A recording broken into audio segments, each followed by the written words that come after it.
नमस्कार, मुद्दा देख रहे हैं आप और मैं हूं आपके साथ ज्योति सांगवान। मिशन 2024 को लेकर राजनीतिक उठापटक तेज हो गई है। बैठक, मंथन, मंत्रणाओं से लेकर जनसभाओं, रैलियों, रोड शो का सिलसिला भी तेज हो गया है। बीजेपी अध्यक्ष जेपी नड्डा हरियाणा आए हैं तो कांग्रेस ने दिल्ली में अहम बैठक की है। ऐसे में चर्चा 24 के रण को लेकर हम करने वाले हैं। एक रिपोर्ट आपको दिखाते हैं।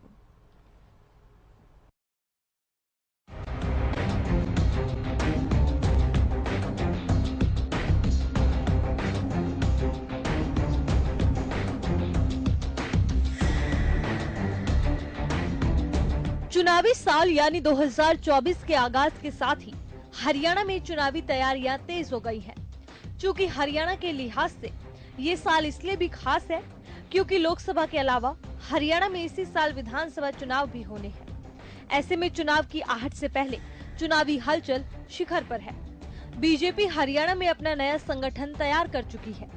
नई टीम के साथ नई ऊर्जा और नई मजबूती का दावा किया जा रहा है। तो बीजेपी अध्यक्ष जेपी नड्डा का हरियाणा में अहम दौरा है। जेपी नड्डा कार्यकर्ताओं से बैठक से लेकर 6 जनवरी को रोड शो और कोर ग्रुप की बेहद महत्वपूर्ण बैठक लेने वाले हैं। बीजेपी के अलावा कांग्रेस में चुनाव को लेकर एक्टिव मोड पर है। जी हां, कांग्रेस ने दिल्ली में अहम बैठक की है। हरियाणा से नेता प्रतिपक्ष भूपेंद्र हुड्डा और कांग्रेस प्रदेश अध्यक्ष उदय भान भी इस बैठक में शामिल हुए। बैठक में चुनाव से लेकर कांग्रेस की यात्रा और कार्यक्रमों पर चर्चा हुई। भारत न्याय यात्रा का नाम भारत जोड़ो न्याय यात्रा करने का फैसला लिया गया, लेकिन बैठकों और यात्राओं के बीच चुनावी साल में भी कांग्रेस में बड़े नेताओं की आपसी बयानबाजी थमने का नाम नहीं ले रही। वहीं संगठन का इंतजार भी खत्म होता नजर नहीं आ रहा। बहरहाल जल्द ही चुनावी शंखनाद होने जा रहा है। बीजेपी सभी 10 लोकसभा सीटों से लेकर विधानसभा में 80 पार का दावा कर रही है, तो कांग्रेस भी सत्ता में आने का दम भरती है। वहीं हरियाणा में अन्य राजनीतिक दलों में भी चुनावी हलचल तेज हो गई है। लिहाजा सभी की तैयारियों और दावेदारियों के बीच सवाल ये है कि 24 के रण में कौन बाजी मारता है। News desk, Haryana news. तो रिपोर्ट आपने देखी। चर्चा की शुरुआत करते हैं। भूपेंद्र सिंह गहलोत प्रवक्ता बीजेपी, बजरंग दास गर्ग प्रवक्ता कांग्रेस पार्टी, विजेंद्र हेडू प्रवक्ता इनेलो, सुखबीर तंवर प्रवक्ता आम आदमी पार्टी और राजेंद्र जादून वरिष्ठ पत्रकार हमारे साथ जुड़ गए हैं। स्वागत है आप सभी का डिबेट में। शुरुआत बजरंग जी आपसे। बैठक हुई आप लोगों की दिल्ली में, क्या कुछ खास रहा? क्या हरियाणा कांग्रेस को लेकर भी चर्चा की गई है? हालांकि यात्रा को लेकर मंथन किया गया, नाम बदला गया, लेकिन मिशन 24 को लेकर क्या कुछ महत्वपूर्ण रहा बैठक में?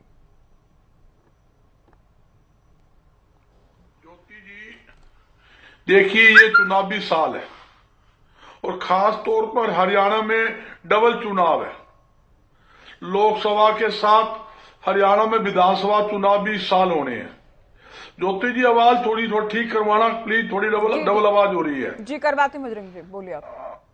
तो सबसे बड़ी बात क्या है, इस टाइम हमारा एक किस्म के 2 पेपर है, लोकसभा का भी और विधानसभा का भी।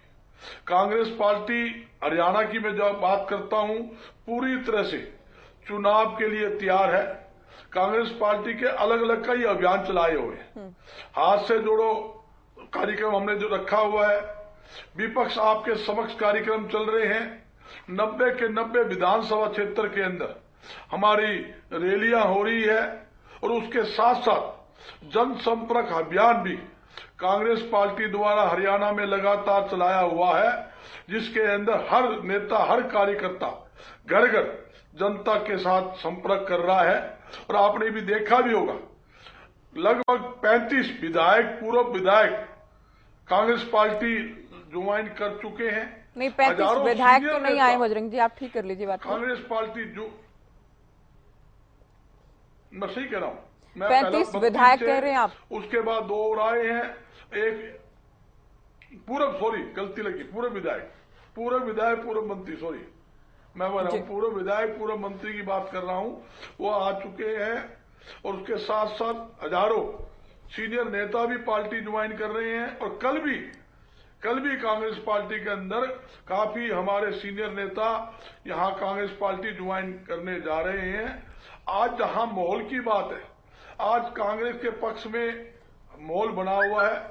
हरियाणा की जनता भारतीय जनता पार्टी से मुक्ति चाहती है। आज मुद्दा सबसे बड़ा है महंगाई का है, बेरोजगारी का है। हरियाणा में लाइन ऑर्डर की स्थिति बद से बदतर हो चुकी है। ये बहुत बड़े मुद्दे हैं जिस पर कभी भी भारतीय जनता पार्टी चर्चा नहीं करेगी, ना इसके ऊपर कभी भारतीय जनता पार्टी बात करती। दूसरी बात, आज देखोगे हरियाणा की नहीं पूरे देश के अंदर इन्होंने नए नए टैक्स लगाकर और टैक्सों में बढ़ोतरी करके जनता की जेबों में डाका डालने का काम किया है। हरियाणा देख लो, हमने सब्जी और फल के ऊपर सरकार बनने के बाद हमने मार्केट फीस हटाई, HRDF हटाया। इन्होंने गरीब के मुंह का निवाला छीनते हुए उन पर मार्केट फीस लगा दी, HRDF लगा दिया। जब से देश आजाद हुआ तब से आज तक ज्योति जी कपड़े पर, चीनी पर, दूध पर, दही पर, लस्सी पर, यहाँ तक कि खेती में उपयोग आने वाली जो खाद थी उस पर टैक्स नहीं था, इन्होंने उन पर टैक्स लगा दिया। यहाँ तक आपने देखा किसानों के साथ किस प्रकार उन्होंने जाति की, कर्मचारी के साथ कैसी किया, छात्रों को दौड़ा के पीटा, आंगनवाड़ी महिलाओं को कूटा, यहाँ तक कि चुने हुए जनता की छोटी जिसको सरपंच पंचायत कहते हैं उनको भी पंचकूला के अंदर कितना लाठियों दौड़ा पीटने का काम किया। 3 दिन पहले PTI टीचर के वहां यमुनानगर में पुलिस ने लठ मार के सिर तक फोड़ दिए। ये तो लाठी डंडों की सरकार है। तो हर एक जनता ये चाहती है कि इनसे मुक्ति मिलनी चाहिए और हर एक व्यक्ति, हर एक नागरिक, चाहे किसान है, कर्मचारी है, मजदूर है, वो कांग्रेस की तरफ देख रहे हैं कि कांग्रेस की सरकार आएगी। 2005 से लेकर 2014 तक जो हमने गरीबों के हित के अंदर अनेकों योजनाएं लागू की, हर एक किसान के हित में की, व्यापारियों को राहत दी, हमारे समय के। ठीक है, आप ये कह रहे हैं कि हमारी सरकार में बहुत काम किया गया था, आप ये दावा कर रहे हैं और अब हर वर्ग बदलाव चाहता है, ये कांग्रेस का दावा है। बहुत काम। मैं चर्चा को आगे बढ़ाती हूँ। गहलोत जी, बिल्कुल बिल्कुल, JP नड्डा का हरियाणा दौरा, क्या कुछ खास मंत्र दिए जाएंगे? क्योंकि आप लोग दावा कर रहे हैं 10 की 10 इस बार भी लोकसभा सीटें जीतेंगे, 80 पार का नारा भी दिया गया विधानसभा को लेकर।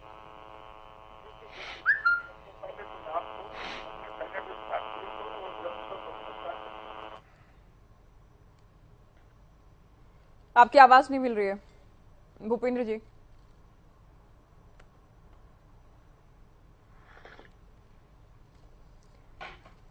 चलो एक बार फिर से आपके पास आते हैं। सुखबीर तंवर जी, दोनों ही जो बड़ी पार्टियां हैं हरियाणा के लिहाज से, बीजेपी और कांग्रेस दोनों ही तैयारियों में जुटी हैं।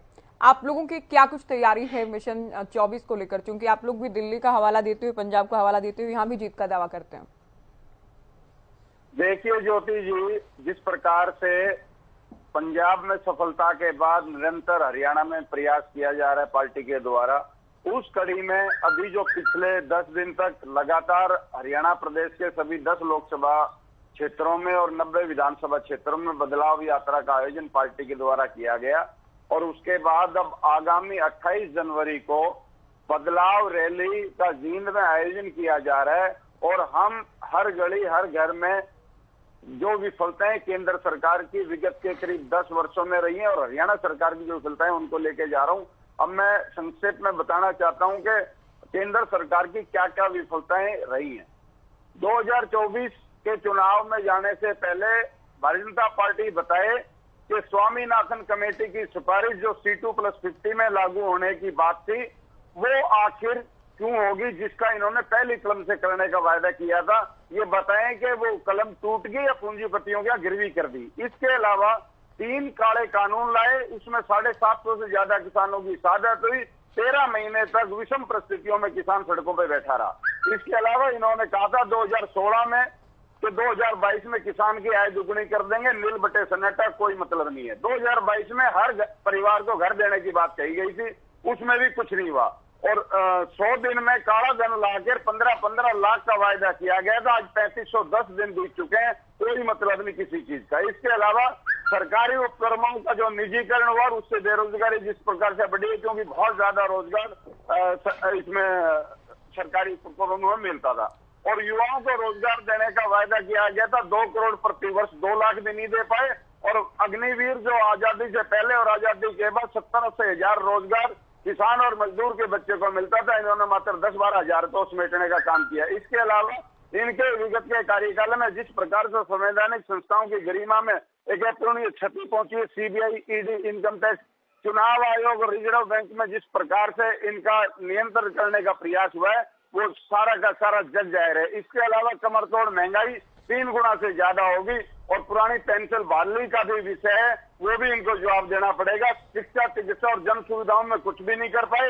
इसके अलावा भारतीय जनता पार्टी धर्म आधारित राजनीति करके इस देश और प्रदेश की जनता को मूर्ख बनाना चाहती है। और हम कैसे भूल जाएं, कोविड के बारे में इन्होंने लोकसभा के पटल पे कहा कि कोई मौत कोविड से नहीं हुई। इसके अलावा सत्यपाल मलिक जो पुलवामा के बारे में जो बयान दिया, आज तक एक शब्द ऊपर से नीचे तक नहीं आया। और मणिपुर में आज तक भी क्या हाल चल रहा है मुझे कहने की आवश्यकता नहीं है। और अब हरियाणा सरकार की बात कर ले, हजारों स्कूल इन्होंने बंद किया। इससे दुर्भाग्य नहीं हो सकता कि स्कूल के प्रिंसिपल छात्राओं के साथ यौनाचार कर रहे हैं। और स्वास्थ्य का जिस प्रकार से बेड़ा गर्क किया है, गुड़गांव प्रत्येक सुधारने 10 साल में एक ईंट नहीं लगी। और बिजली की बात करें तो बिजली दिल्ली और पंजाब में 24 घंटे फ्री बिजली है और हरियाणा लंबे लंबे कट है और सबसे महंगी बिजली है। और सड़कों का मुझे कहने की आवश्यकता नहीं, जर्जर और जानलेवा सड़कें हैं, हाईवे तो छोड़ चलिए, आपने भी बहुत सारी खामियां गिनवा दी। नहीं, आपने तो पूरे देश के हरियाणा के सारे ही मुद्दे गिनवा दिए हैं। मैं जानना तो ये चाह रही थी कि आप लोगों की क्या तैयारी है, लेकिन आपने सरकार की खामियां ही गिनवाई है पहले। ज्योति जी, जो मैं कहना चाह रहा हूँ, ये जो मुद्दे ये मुद्दे जनता के बीच में बदलाव यात्रा में भी लेके गए और आगे भी लेके जाएंगे। और कृषि में जिस प्रकार से 10 साल से यूरिया और डीएपी की निरंतर कालाबाजारी चल रही है और कृषि जमीनों की जिस प्रकार से अधिग्रहण की बात है, तो मानेसर का उदाहरण है। 55 लाख में 10 से 20 करोड़ की जमीन का। चलिए, जब इतने सवाल हो ही गए तो अब बीजेपी का रुख करते हुए गहलोत जी, आपकी आवाज अगर मिल पाए हमें तो उत्तर दीजिएगा, चूंकि जेपी नड्डा आपसे कुछ ही देर में पहुंचने वाले हैं। 6 तारीख को भी आएंगे, रोड शो करेंगे, कोर ग्रुप की बैठक लेंगे, तो जीत को लेकर क्या कुछ मंत्र दिया जाएगा? देखिए ज्योति जी, सबसे पहले तो मैं आपको, पैनलिस्ट साथियों को और दर्शकों को नमस्कार करता हूँ। फिर आपने जो सवाल किया मैं उसका जवाब दे देता हूँ। भारतीय जनता पार्टी हरियाणा को किसी मंत्र की और जरूरत नहीं होती। अच्छा। क्योंकि जिस दिन चुनाव हो जाता है उससे अगले दिन ही सारी भारतीय जनता पार्टी की टीम लोगों की सेवा के लिए जुट जाती है और उसी दिन से कल्याणकारी योजनाएं बनानी शुरू कर देती है। हमने प्रदेश में कितनी कल्याणकारी योजनाएं ली, अब उनका सबका जन स्वाद करने के लिए माननीय मुख्यमंत्री जी और हमारे मंत्री गांव गांव में जा रहे हैं। और भारत विकसित भारत संकल्प यात्रा जो है उसके माध्यम से हमारी पूरी टीम, सभी हरियाणा के जितने पदाधिकारी हैं, नेता, सब फील्ड में है, सब लोगों के बीच में है। और वो मौके पर जाकर जो कल्याणकारी योजनाएं हमने लागू की हैं, अगर किसी जो आखिरी लाइन में भी व्यक्ति बैठा है गरीब से गरीब, उसको वो उसका लाभ नहीं मिल रहा तो मौके पर उसका लाभ दिलाने का काम हो रहा है। दूसरा, मैं इनकी बातें सुन रहा था, आम आदमी पार्टी ये अपने बारे में कुछ नहीं बताएंगे, ये इनको दूसरों में कमी नजर आती है। इन्होंने जब पार्टी बनी थी तब अन्ना हजारे के पास उसमें क्या एजुकेशन में कहा था कि कांग्रेस वालों को तो जेल में ठोक देंगे, ये चोर हैं, ये फलाना है, धिकड़ा है, और अगर किसी पे एलिगेशन लग जाता है उसको इस्तीफा दे देना चाहिए, और हम ना घर लेंगे ना गाड़ी लेंगे। अरे ये तो रोज झूठ बोलते हैं। 50-50 करोड़ रुपए रेनोवेशन पे अपने घर में खर्च कर देते हैं और इनका क्या हाल है, आधे से ज्यादा लोग इनके जेल में है। ये मॉडल हम हरियाणा में नहीं बनने देंगे। दूसरा, मैं कांग्रेस पार्टी की बात करूं, कांग्रेस पार्टी का तो अभी संगठन ही नहीं है। इनका यही नहीं पता कौन इस पार्टी में रहेगा कौन नहीं रहेगा, किसके नेतृत्व में चुनाव लड़ा जाएगा नहीं लड़ा जाएगा। इनकी तो कटोरियों में दाल बट रही है। भूपेंद्र सिंह हुड्डा कोई घोषणा करते हैं, अगले दिन शैलजा कह देती है इसको तो किसी ने उठा ही नहीं कर रखा, और ना ही कोई हमारी मैनिफेस्टो कमेटी बनी हुई है। इनको कोई हक नहीं है, ना हमारी पार्टी का ये कोई डिसीजन है, ना ही हमारी पार्टी का कोई मैनिफेस्टो है। और हमारी पार्टी ने तो इतनी कल्याणकारी योजनाएं की, जब से हमारी सरकार आई हमने पूरे हरियाणा प्रदेश को खुले में शौच मुक्त करने का काम किया। हमने ट्रांसपोर्ट पॉलिसी बनाई, हमने बिना खर्ची पर्ची के, बिना इंटरव्यू पे और मेरिट के आधार पर बगैर भाई भतीजावाद के नौकरी देने का काम किया। और इनके राज में क्या होता था, इनके राज में पेंशन बनवाने के 15-15 हजार रुपए लेते थे, पीले कार्ड बनवाने के इनके दलाल 15-15 हजार रुपए लेते थे। अब मात्र 1 रुपया देने की भी जरूरत नहीं। जो फैमिली आईडी में जिसके 3 लाख रुपए से कम इनकम है और जो 60 साल का हो जाता है, अपने आप पेंशन बनके और उसके खाते में पैसे आ जाते हैं। इसी तरह से आयुष्मान योजना का लाभ हम लोगों को दे रहे हैं, वो सारा का सारा पोर्टल पर सब लोगों को लाभ मिल रहा है। हम इनकी तरह नहीं है कि दलाल हमने छोड़ रखे थे। ये नौकरियों की बात करते हैं, 13-14 लिस्ट पर इनकी कैंसिल हो गई थी। एक लिस्ट अभी माननीय उच्च न्यायालय ने संदिग्ध मान के उसकी इंक्वायरी करा दी। देखिए, जिसके घर शीशे के होते उससे पत्थर नहीं फेंकने चाहिए। और कांग्रेस पार्टी का जो शीर्ष नेतृत्व है, चाहे सोनिया गांधी चाहे राहुल गांधी, दोनों जमानत पर हैं। चाहे हमारे हरियाणा प्रदेश में भूपेंद्र हुड्डा है, वो जमानत पर है 6 केसेस में। तो इनको कोई हक नहीं है दूसरों पर उंगली उठाने का। और हमारे माननीय मुख्यमंत्री मनोहर लाल, जिनकी बहुत ही साफ छवि है, सफेद कुत्ते की तरह उनका चरित्र है, किसी किस्म का उन पर कोई दाग नहीं है। वो पूरी तरह से पारदर्शिता से नौकरी देते हैं। हर काम पारदर्शिता से, बगैर भेदभाव के, बगैर अक्षत्रवाद के काम होते हैं। और हमारा तो नारा ही है, सबका साथ, सबका सम्मान, सबका विश्वास। और सबके विश्वास के साथ हम अपने प्रदेश को आगे बढ़ा रहे हैं। और पिछले चुनाव में भी हम 10 की 10 सीटें लोकसभा में जीते थे, 14 में 7 जीते और 19 में हम 10 की 10 सीटें। अब की बार फिर 10 की 10 सीटें चुनाव में जीतेंगे और हरियाणा प्रदेश में एब्सोल्यूट मेजॉरिटी से तीसरी बार माननीय मनोहर लाल जी के नेतृत्व में सरकार बनाने का काम करेंगे। इसमें किसी को कोई शक नहीं करना चाहिए।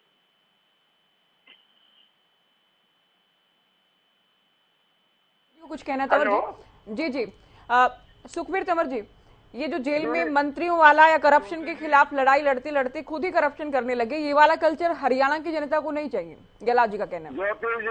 ज्योति जी, सारे अर्जी फर्जी मुकदमे हैं जिनके बारे में सुप्रीम कोर्ट ये टिप्पणी कर देगा 2। अरे भैया, 308 करोड़ रुपए की ट्रांजेक्शन कौन ले गया?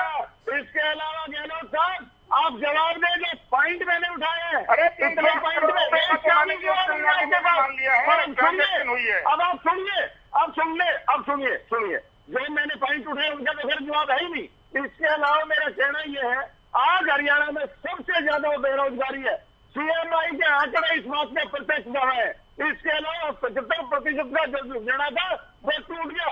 और परिवार पहचान पत्र की आप बात कर रहे थे, जिस प्रकार से परिवार पहचान पत्र में मनगणन का आंकड़े आपने लेके और जो 5 लाख से ज्यादा पेंशन काटी और 10 लाख से ज्यादा जो आपने राशन कार्ड काटे, और इसके अलावा जो आपने प्रॉपर्टी आईडी में घोटाला किया, 90% से ज्यादा प्रॉपर्टी आईडी गलत है। भ्रष्टाचार के नए आंक साबित कर दिए। 58 करोड़ के आप भुगतान करते हो और फिर एक ब्लैकलिस्ट करने का कंपनी को काम करते हो। इसके अलावा पंचायती राज में बोलता सुन लीजिए, 9 साल में 4 साल से ज्यादा पंचायती राज का भंग रहना आपके चेहरे पे, भारतीय जनता पार्टी के चेहरे पे कराना तमाचा है। इसके अलावा स्थानीय निकाय की सुन लो, फरीदाबाद, ठीक है सुखबीर जी, आप जो आंकड़े पेश करते हैं ना, वो सरकार के उससे बिल्कुल उलट आंकड़े हैं। और सीएमआई की रिपोर्ट को लेकर तो हम बहुत बार चर्चा कर चुके हैं। आज इंतजार कर रही है कि कब चुनाव है। सीएमआई की रिपोर्ट को सरकार नहीं मानती है, नहीं मानते हैं सीएम साहब। विधानसभा में बहुत बार इसे लेकर बात हो चुकी है। राजस्थान में तो सरकार मानती है किससे? सीएमआई के आंकड़े राजस्थान में प्रस्तुत किए, जहाँ नहीं मानते, ये दोगुना और दोहरा चरित्र नहीं चलेगा। इनेलो हमारे साथ है क्या चर्चा में? पीसीआर विजेंद्र जी जुड़ गए हैं चर्चा में। चलिए रेडू साहब, क्योंकि हम तैयारी को लेकर बात कर रहे हैं, सभी जीत का दम भर रहे हैं। मुख्य विपक्षी पार्टी कहती है सत्ता परिवर्तन होगा, बीजेपी कहती है हम हैट्रिक लगाएंगे, आम आदमी पार्टी भी जमीन तलाशने में जुटी है। आप लोगों की क्या तैयारी है लोकसभा चुनाव को लेकर, उसके बाद आगामी विधानसभा चुनाव को लेकर?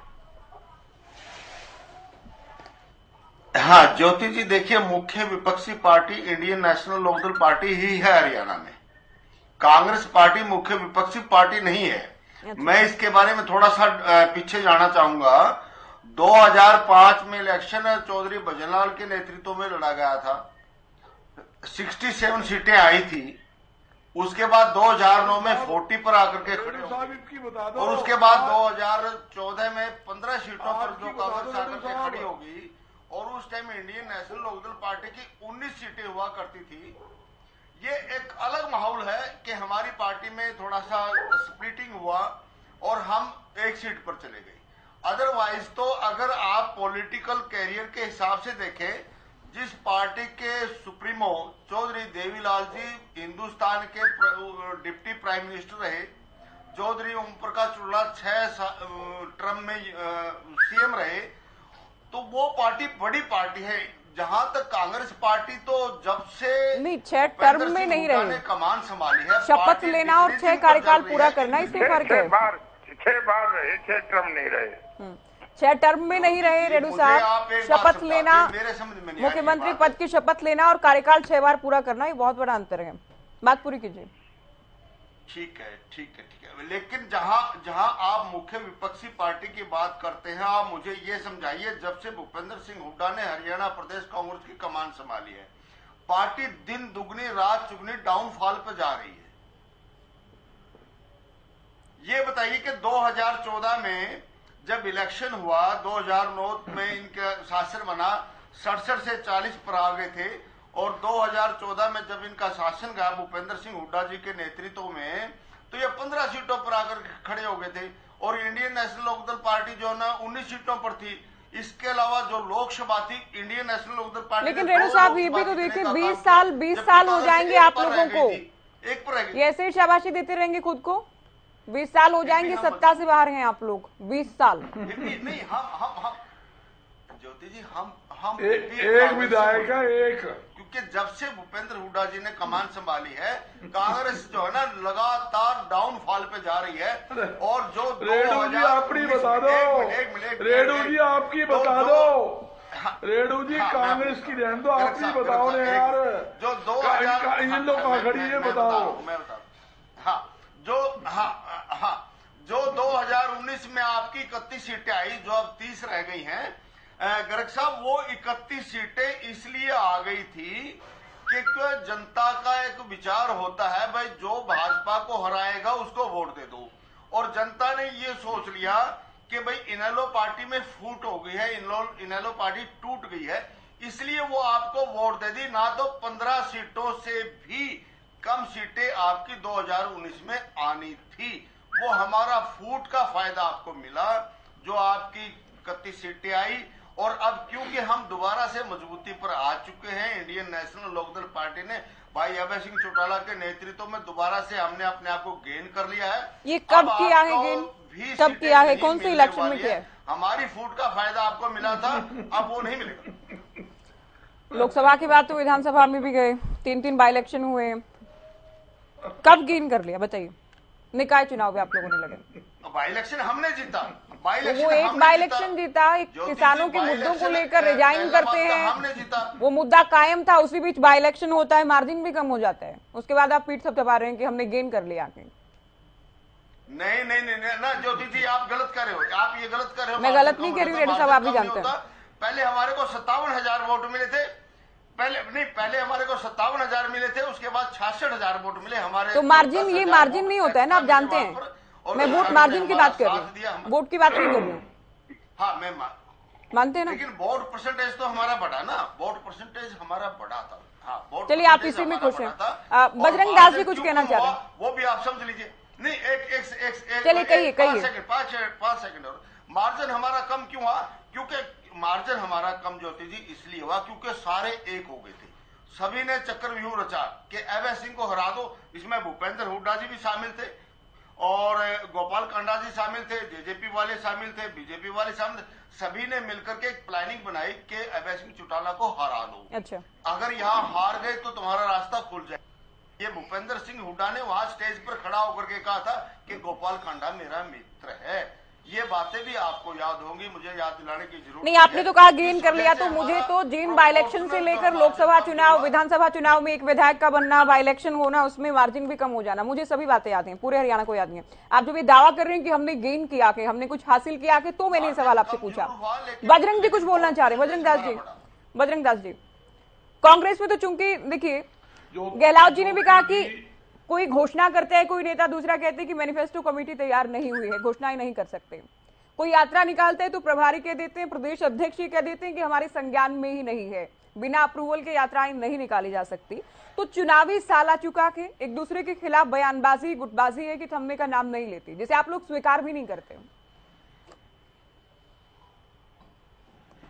ज्योति जी, भूपेंद्र जी ने एक बात और कही, बिना खर्ची और पर्ची के सरकार चल रही है। देखो मेरे सवाल को छोड़ दिया आपने, बिल्कुल ही छोड़ दिया। पैसे लिए आपका जवाब, आपके सवाल का जवाब दे रहा हूँ मैं आगे। सभी सवाल का जवाब दूंगा। जब पेटीएम में भर के पैसे ले लिए जा रहे हैं, मैं सुन लो, खोल दो, रोको मत। भूपेंद्र जी एक बात बता दे कोई ऐसा हरियाणा में सरकारी विभाग बता दे जहां बिना रिश्वत लिए एक महकमे में भी काम होता हो, चिट्ठी खुलवा लो। दूसरी बात, इन्होंने कहा तुमने तो रेड्डू साहब ने, मैं इस बात पर खुश हूँ। अरे यार सुन लो, दलाली का काम तो आप लोगों का है। तहसील के नीचे आपने दलाल छोड़ रखे हैं, रजिस्ट्री लिखने वाले आपके दलाल है। या सुन लो, कोरोना के समय में लोग मर रहे थे, अरबों रजिस्ट्री आप कर जाते हो, FIR आप भी करते हैं।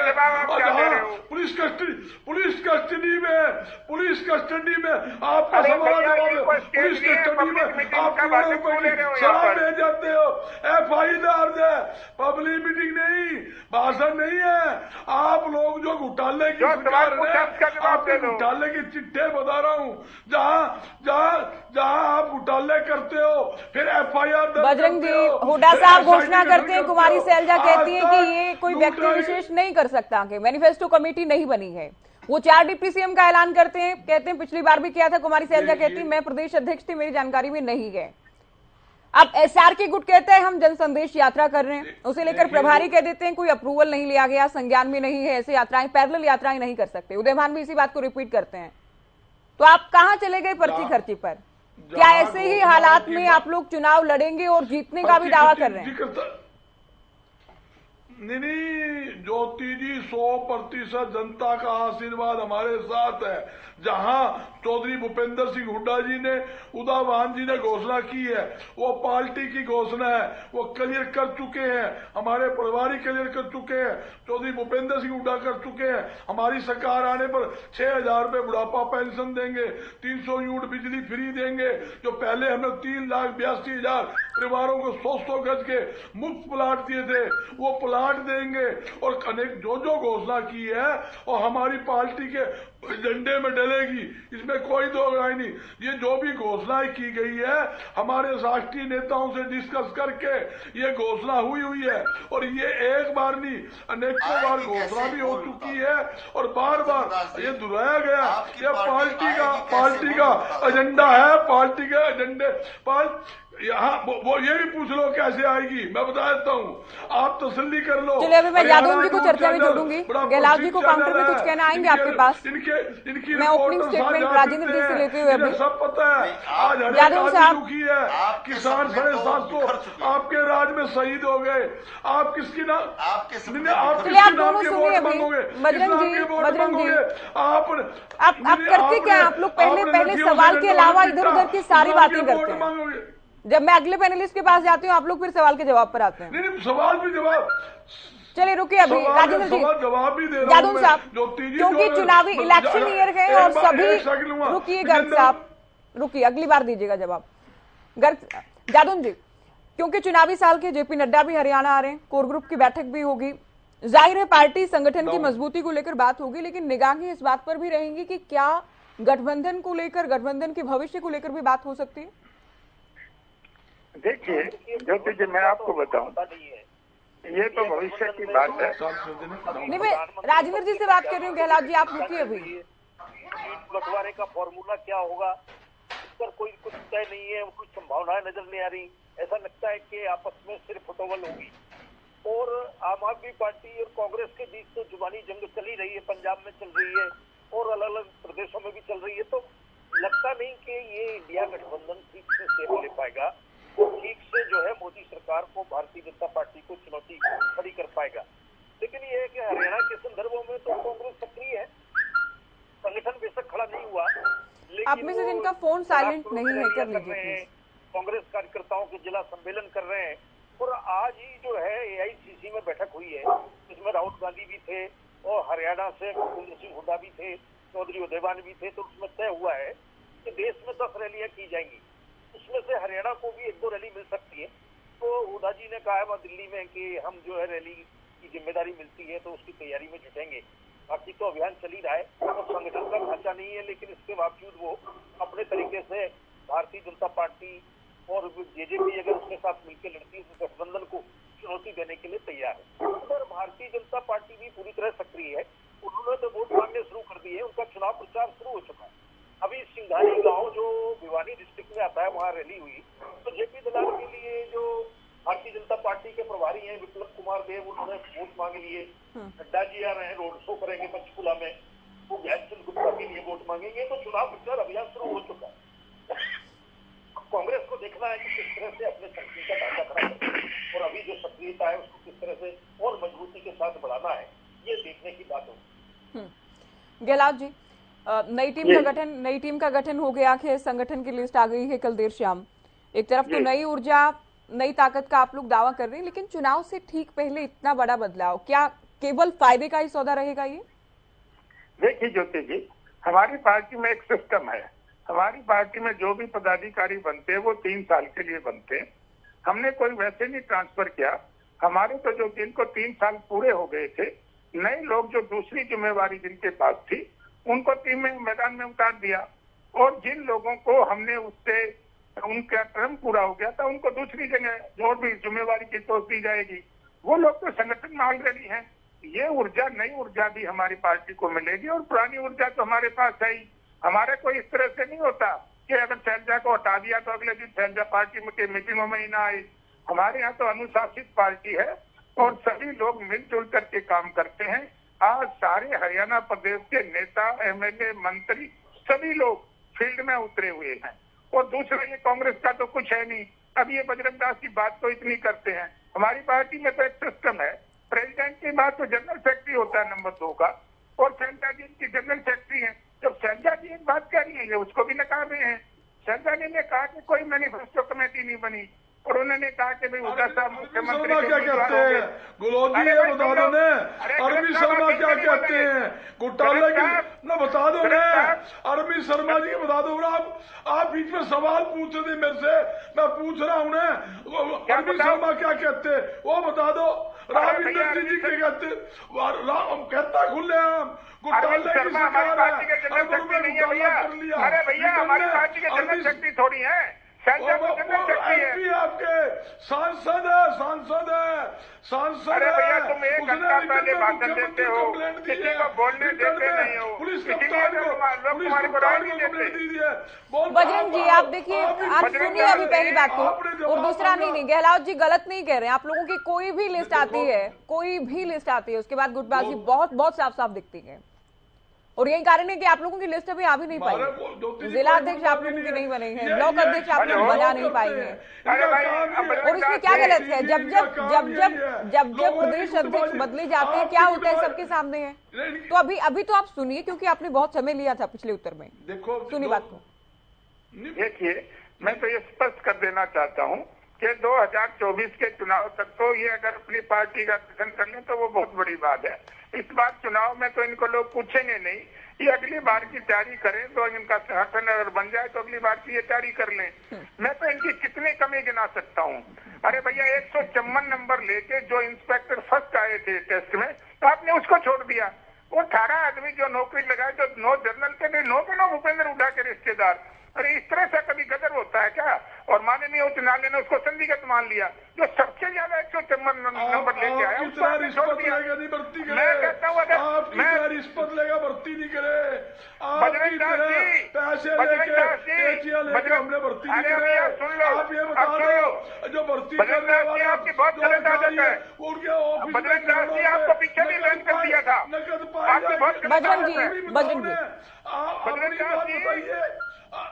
बजरंग जी, क्या आपको म्यूट ही करवाना होगा? इनको पीछे भी बैन कर दिया था किसी तरह की हरकत करने के लिए। जी, आप भी व्यक्तिगत कमेंट ना करें। ये बीच में आप अपनी बात कहें। बीच में ये बोलते जब तो ठीक होती, देखिए मैं गर्ग साहब नहीं बोले थे ये आपके बीच में, ये बोले थे तो इनको भी टोका था मैंने। देखिए, मैं तो ये कहना चाहूंगा कि 2024 तक तो इनका संगठन भी तैयार नहीं होगा। और मैं आज आपके एक चैनल पे बड़ी जिम्मेवारी से कहना चाहता हूँ, अभी यही नहीं पता इनके जितने लोग हैं वो कांग्रेस में कौन रहेगा और कौन जाएगा।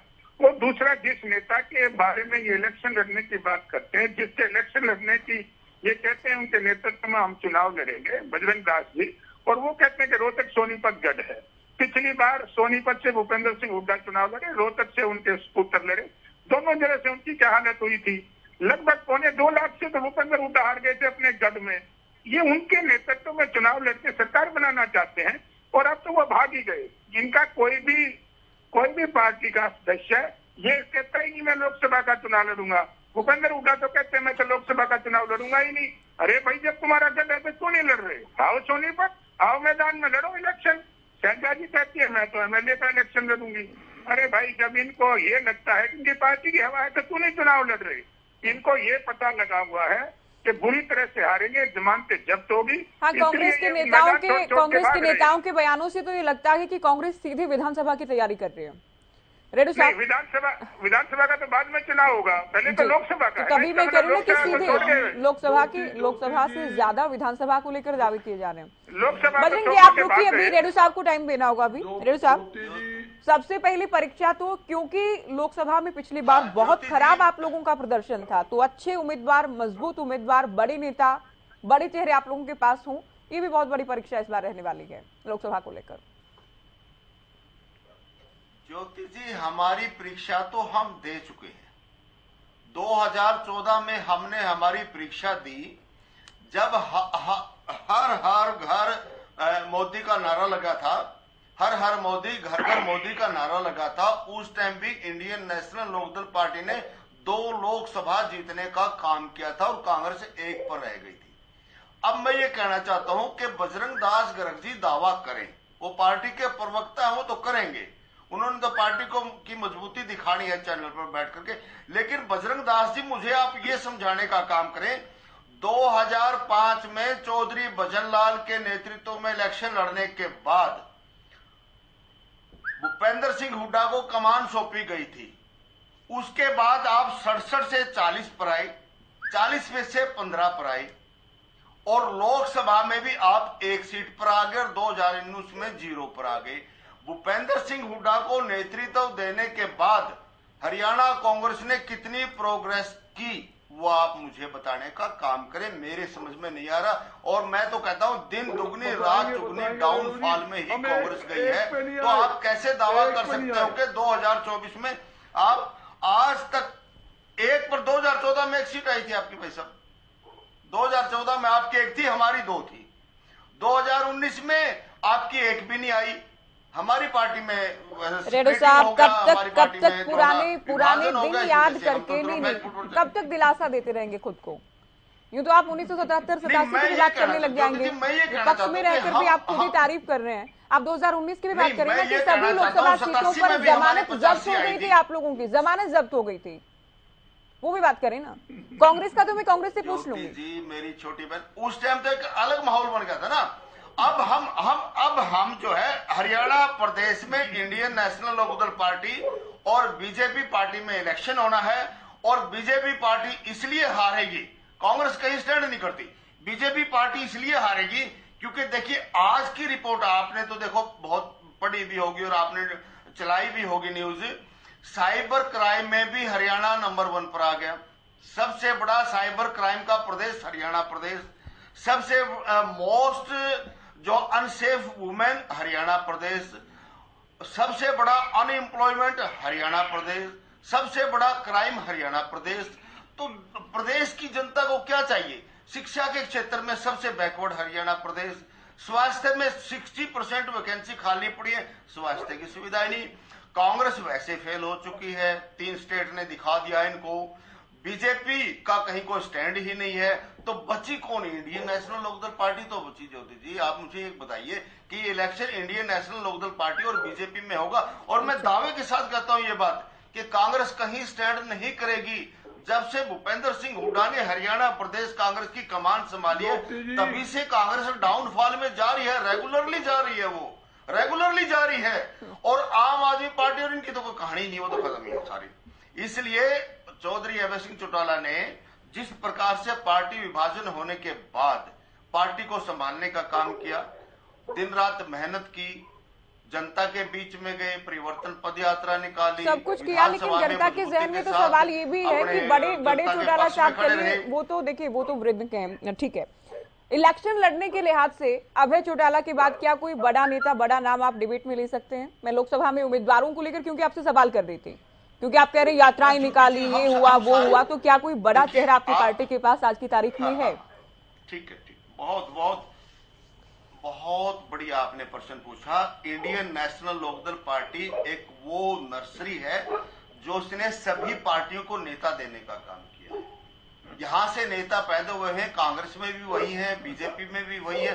कितने सारे नेताओं को मैं गिनाऊं, हमारे जो प्रदेश अध्यक्ष अशोक अरोड़ा से लेकर के और नीचे तक कहीं भी आप चले जाओ, बीजेपी ने क्या है, हमारे ही तो नेताओं को लिया था। कांग्रेस ने क्या था, हमारे ही नेताओं को तो लिया था।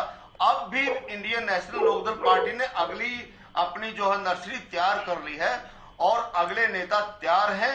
हम उन्हीं नेताओं को आगे बढ़ाने का काम करेंगे जिस प्रकार से हमने पहले, चाहे अशोक अरोड़ा हो, चाहे जयप्रकाश जी हो, ये दूसरी पार्टियों से नेता लेना, ये दल बदल, ठीक है, तो बात तो यही है ना कि घर वापसी तो किसी की हुई नहीं, दूसरे दलों से आप लोगों के पास कोई आया नहीं है। ठीक है, मैं सुखबीर तंवर जी, आप लोग भी हरियाणा में इसी फॉर्मूले पर काम कर रहे हैं। दूसरे दलों के जो नेता आप लोगों के पास आना चाहते हैं, आप लोगों के दरवाजे खोलेंगे, जिसमें अशोक तंवर की बात करें, निर्मल सिंह भी आए थे, चित्रा सरवारा भी आई थी, वो लोग घर वापसी, वो लोग चूंकि छोड़ चुके हैं आपको, आपकी पार्टी को, तो अब ऐसी क्या तैयारी आप लोगों की है कि दूसरे दलों से या तो बड़े नेता आए या जनता का रुझान आप लोगों की ओर हो? देखिए ज्योति जी, आम आदमी पार्टी का जो निर्माण हुआ उसमें सारे के सारे आम आदमी, जिस प्रकार से विगत के दिल्ली के 3 चुनावों की बात करें, जिनको कोई जानता नहीं था वो लोग विधायक बने दिल्ली में, एक बार नहीं 3 बार, और आंकड़े आपको पता ही होगा, पहली बार चलो जो भी हुआ, लेकिन दूसरी बार 70 में 67 और फिर 70 में से 63, और उसके बाद दिल्ली नगर निगम में जिस प्रकार से विजय श्री प्राप्त हुई, और पंजाब में कोई कहने की बात नहीं है, सारे के सारे सामान्य व्यक्ति जिन्होंने जिस प्रकार से जिनकी 50 साल से जिनकी जमी हुई राजनीति थी, उनकी जमानतें जब्त करवाई। आम आदमी पार्टी को किसी स्थापित नेता की जरूरत नहीं है, कोई पार्टी। लेकिन हरियाणा है तंवर जी, ये हरियाणा अलग है, ये पंजाब और दिल्ली से खाता नहीं खोल पा रहे आप लोग। नहीं, मैं ज्योति जी आसपास भी नहीं आ रहा हूँ। ज्योति जी, मैं आपको कहना चाहता हूँ, हरियाणा में भी ऐसा ही होगा, दिल्ली और पंजाब की पुनरावृत्ति होगी, और निश्चित तौर पे जो सुविधाएं, जो जन सुविधाएं हमने दिल्ली और पंजाब में दी है, उन सुविधाओं को देने के लिए हरियाणा प्रदेश की जनता का बहुत स्नेह मिल रहा है। विगत के 10 दिन का बदलाव यात्रा मिला, और अब आने वाली 28 जनवरी की महाबदलाव रैली में आप देखना, आपको और सारी राजनीतिक पार्टियों को सारी बातों का एहसास हो जाएगा कि हरियाणा प्रदेश के मन में, दिल में क्या चल रहा है। जी पूछिए रेड्डी साहब, फिर बजरंग जी के पास चलते हैं सवाल के साथ।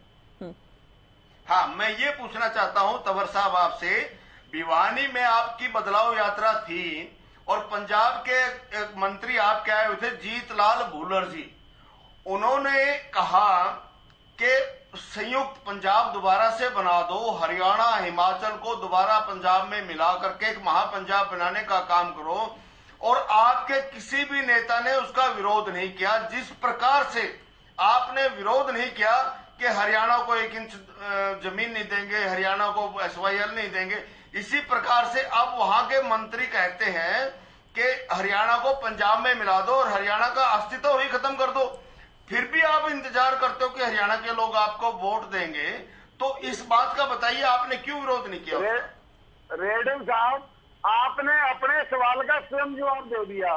क्या किसी आम आदमी पार्टी हरियाणा के किसी नेता ने उनकी बात का समर्थन किया? निश्चित तौर पर जब उनकी बात का समर्थन नहीं किया तो ये क्यों रहे? अपने आप में जवाब। नहीं सुखबीर भाई, चुप क्यों बैठे रहे? चुप क्यों बैठे रहे? आपको विरोध करना चाहिए था उस बात का, आपको कहना चाहिए था कि आपने गलत बात कही, आपको विरोध करना चाहिए था। क्या आप हरियाणा के अस्तित्व को ही खत्म करना चाहते हो? रेड्डी साहब, आपको विरोध, चलिए आप ही कह रहे समर्थन भी नहीं किया, हमने विरोध नहीं किया तो समर्थन भी नहीं किया, मौन सहमति थी आप लोगों की। चलिए बजरंग जी बहुत देर से इंतजार कर रहे हैं, बजरंग जी आपका आखिरी कमेंट रहेगा। किसी नेता ने आप ये बता दीजिए बजरंग जी, आप लोग रुकिए, अभी रुकिए, डिरेल मत कीजिए डिबेट को, रुकिए। और अशोक तंवर चुप रहे, मौन शांति आपने दी, मौन शांति भी एक कंसेंट होता है। बजरंग जी, आप बार बार दावा करते हैं कि हमारा तो संगठन तैयार है, जिला अध्यक्षों की लिस्ट आएगी, तो क्या ये, मैं भी बार बार पूछती हूँ क्योंकि बहुत बार इसे लेकर हम डिबेट कर चुके हैं, 2024 भी आगे आके चुनाव बेहद करीब है, लिस्ट आएगी या पिछली बार की तरह बिना संगठन के चुनाव में जाएंगे? ज्योति जी, वहां संगठन तो काम कर ही रहे, कौन कहता हमारा पार्टी काम नहीं कर रही? हरियाणा के अंदर कोई पार्टी दिखती है तो कांग्रेस पार्टी दिखती है। छाछ तो बोल रहे, छाछ नहीं क्या बोल रहे, जिसका एक विधायक हो, ना आगे है ना पीछे है, वो भी दावा कर रहे हैं भी हम मैदान में खड़े हैं। कमाल ही कर दिया रेणु जी ने, सारी बात पूरी डिबेट को कांग्रेस पार्टी को घुमाएगा। आप देखिए, हर एक आदमी जब कांग्रेस पार्टी का नाम जब लेता है, इसका मतलब क्या हुआ? कांग्रेस पार्टी आने वाली। मैं बताना चाहता हूं, हर एक आदमी को बहस बात का है। आज रातल में देखोगे, अगर कोई जनता के हित की लड़ाई को लड़ रहा है, विधानसभा में कोई बोल रहा है, तो कांग्रेस पार्टी लड़ाई लड़ रही है। कांग्रेस पार्टी हर मुद्दे के लिए लड़ रही है। हरियाणा के अंदर डेली हमारी जनसभाएं, कोई समाधान है क्या? और घर मेरे को कोई, अब देखिए, हर एक आदमी चाहता है, प्रजातंत्र है, पर हर एक आदमी चाहता है भी मैं आगे जाऊं। कौन नहीं चाहता मैं मुख्यमंत्री ना बनूं?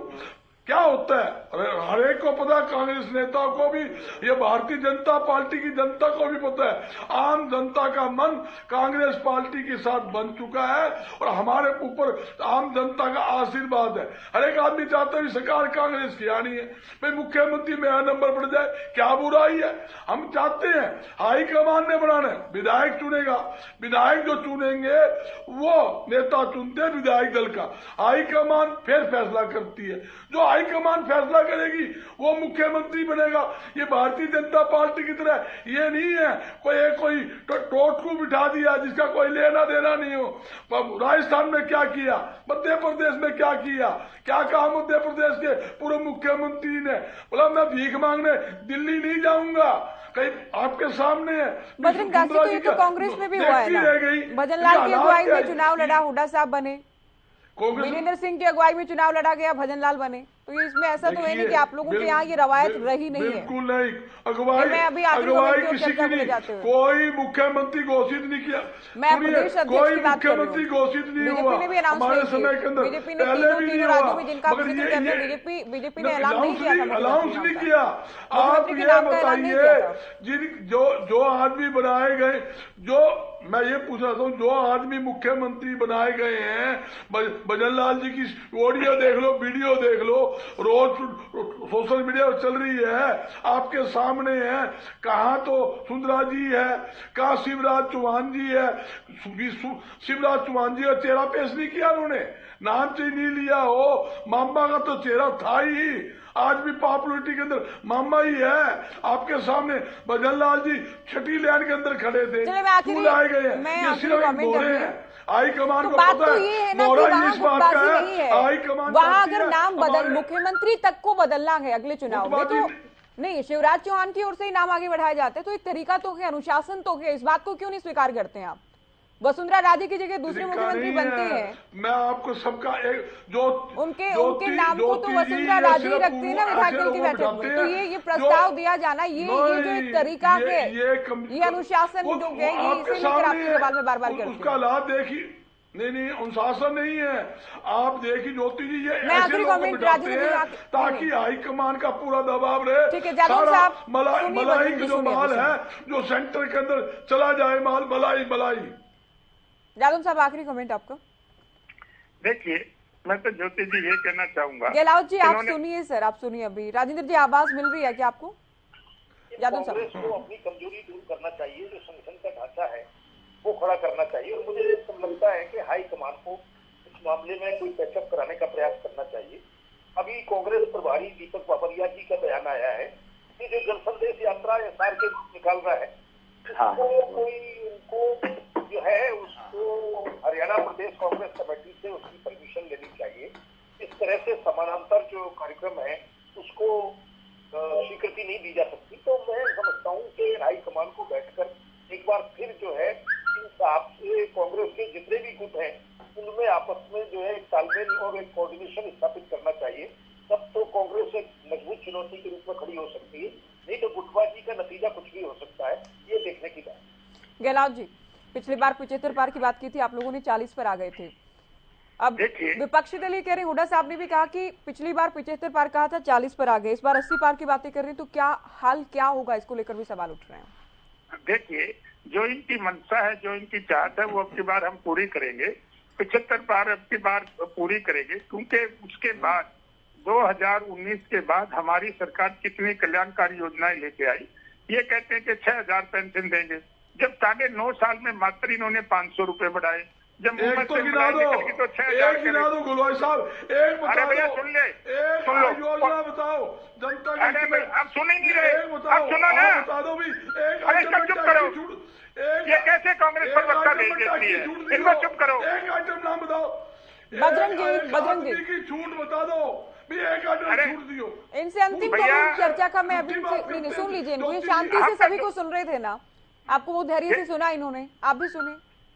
देखिए, हमने 9.5 साल में 2000 रुपए बढ़ाने का काम किया, हम 3000 रुपए पेंशन दे रहे हैं। हमारी बात को तो जनता सच मानेगी, क्योंकि हमने तो करके दिखाया। हमने आयुष्मान योजना दे के दिखाई, हमने हर घर को नल से पानी दे के दिखाया, हमने हर घर को पीले कार्ड दे के दिखाया, हमने कितने लोगों को राशन पीले कार्ड दे के दिखाए। अरे भैया, हमारी बात पर तो जनता विश्वास करेगी। ये जो झूठ का पुलंदा लेके कांग्रेस आई है, अरे 9.5 साल में 500 रुपए बढ़ाए, अब तुम 6000 रुपए दे दोगे। ये लोग तुम्हारे कोई नहीं सुनेगा, सबको पता है कांग्रेस झूठी पार्टी है, सारी पार्टियां कहती है। अखिलेश कहता है जो इनके गठबंधन में है, अरे इससे झूठी और धोखेबाज पार्टी तो कोई है ही नहीं, किसी को वोट दे देना लेकिन कांग्रेस को मत देना।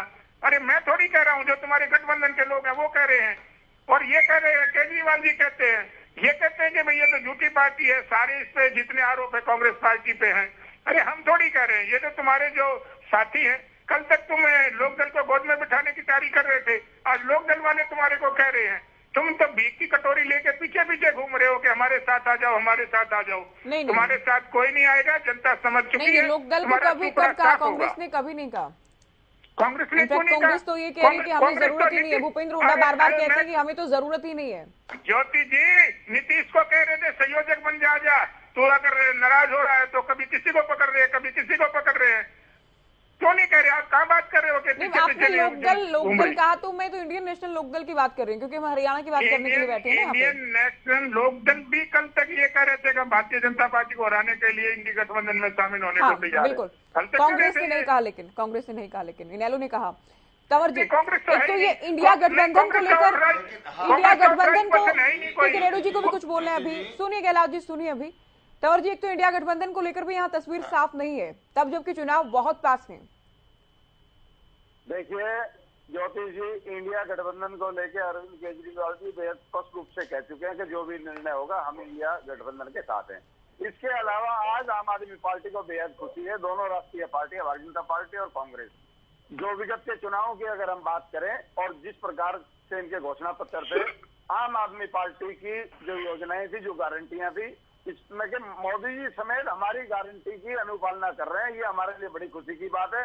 और निश्चित तौर पर शिक्षा और स्वास्थ्य आज केंद्रीय मुद्दा बना है, इसके लिए भी अरविंद केजरीवाल जी का हम धन्यवाद करते हैं। और बिजली में जिस प्रकार से 350-200 यूनिट की बात सारी पार्टियों ने करी, हम इन सारी पार्टियों का इन मुख्य जन सुविधाओं के लिए धन्यवाद करते हैं कि राष्ट्रीय स्तर पर ये मुद्दे बने और आज ये केंद्र में।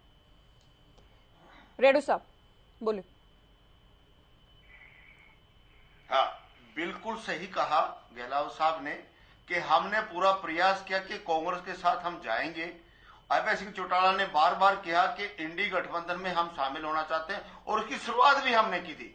लेकिन जिस प्रकार से कांग्रेस पार्टी के घमंडिया नेतृत्व ने घमंड दिखाया और इनकी जो हालात हुई, आज बिल्कुल कांग्रेस हमारे पीछे फिरेगी और हम अपनी मर्जी से फैसला करेंगे प्रदेश हित में हमने साथ जाना है कि नहीं जाना है, ये अभय सिंह ने क्लियर कर दिया है।